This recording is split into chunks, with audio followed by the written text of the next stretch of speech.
Pam again in Perennials at Fairview, and I want to tell you that people aren't, and well, pets aren't the only ones that need to go and get some hair trimmed. Plants need haircuts too. You might go out into your garden and go, oh no, this looks terrible, what's wrong with it? Nothing's wrong with it. It needs to be deadheaded. If there's a broken branch, you just snip it off down low. And these are all spent flowers. If you trim these flowers off, the plant will flush out and usually rebloom. This is a Choreopsis, and this will rebloom. But as you can see, I just grab a bunch of these spent flowers and snip them right off. And then the plant starts to look much better already. There is nothing wrong with this plant. You might have some trailing plants either on the ground or in a container or in a hanging basket, and they're maybe getting a little too long and getting in the way, like this one is right now. It needs a haircut. Do not be afraid. It does not hurt the plant at all, and it makes it much tidier. And a lot of the times these plants tend to fill out even more in the center once you give a trim to the outer branches.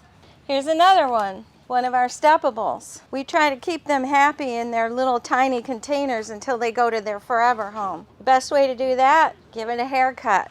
And this guy right here, this is a red hot poker flamenco mix. As you can tell, this flower is way past its prime.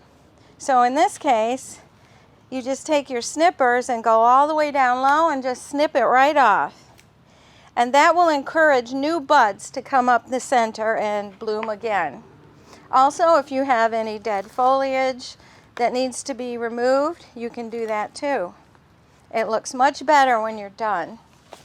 Let's say you have a plant that's growing out of control and you love it and there's nothing wrong with it except it might have a few branches just sticking out too far. Don't be afraid. Once again, it's not going to hurt the plant at all to give it a little bit of a haircut. And you can make the plant look a little more balanced and a lot less awkward with the branches. And here's one more example of, oh my God, what's wrong with my plant? Nothing is wrong with this plant. This is a columbine, and this time of year this tends to happen usually when they're still in their pot and haven't gone to their forever home. It always does the plant good to clip off the leaves that are turning yellow or brown off the bottom, and the plant looks much better already. These plants that I'm talking about here today are perennials. It is also the first week of June right now, so some of these plants are starting to show a little heat stress. This is a good time of year to give them a little trim off any branches or leaves that are looking stressed. You definitely cannot hurt the plant at all, and they will perk up and look so much better for the rest of the summer. So behavior like this is not unusual at all this time of year and is very easily remedied with a pair of these. So once again, people and pets aren't the only ones that need to go to the groomer. So do the plants. Happy hair cutting. Hey, this is Delynn from Trees and Shrubs. I know Pam just finished talking to you about how to prune and freshen up your perennials. So I'm going to speak a little bit about trees and shrubs. We're not talking about our major pruning that a lot of people call about in the early spring, late winter time frame. What we're talking about is our flowering shrubs, and some people maybe don't know that to encourage blooms like on your butterfly bushes, they're going to bloom more for you if you will do some deadheading on them. So that would help you a lot. This Pugster Blue is beautiful, does not need anything right now. What we're talking about is more when they're finished their blooming. They're getting that brown dried out look.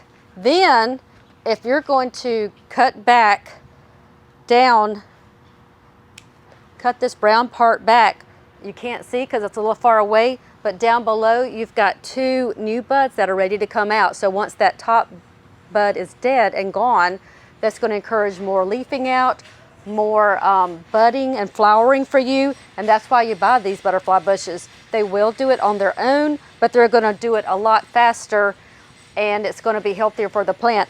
It only takes a few minutes per bush. You can check them once a week or so if you want.